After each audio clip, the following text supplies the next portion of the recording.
Welcome to this Wednesday's 3 Good Minutes. The whole point of our midweek devotionals here at Congregational Church of the Valley United Church of Christ is encouragement.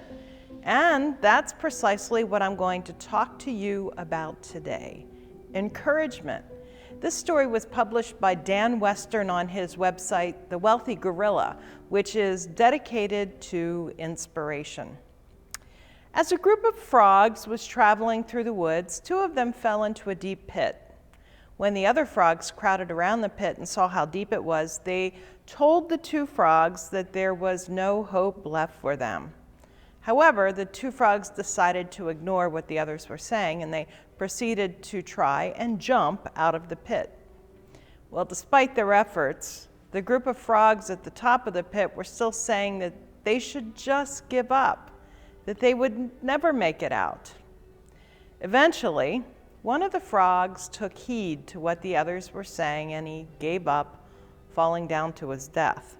The other frog continued to jump as hard as he could. Again, the crowd of frogs yelled at him to just stop the pain and die.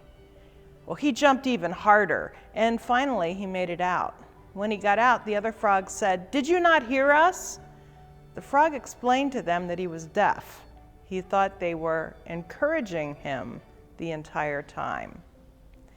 And of course, here's one of the morals of the story. People's words can have a big effect on others' lives. Think about what you say before it comes out of your mouth. It might just be the difference between life and death. Well, I also think of the timeless wisdom contained in so many of our Bible stories, particularly the book of Job, when Job's wife advises Job to simply curse God and die.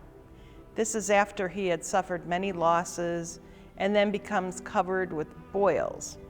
His wife sees him sitting in the dust, scraping his sores, and bursts out, "Do you still persist in your integrity? Curse God and die." She cannot bear her husband's blind acceptance of the tragedies that befall the 2 of them. But we know that Job remains a righteous and faithful man, albeit one with questions. If we fast forward to the back of Job's story, we remember the happy ending in which Job's world is restored, much like the frog who made it out of the pit because he did not heed or hear the discouragement of the frogs at the top. It's likewise good that Job did not heed his wife's advice and curse God and die. So this week, be careful whom you listen to. Good things may indeed be coming. Don't get bogged down with discouragement. Amen.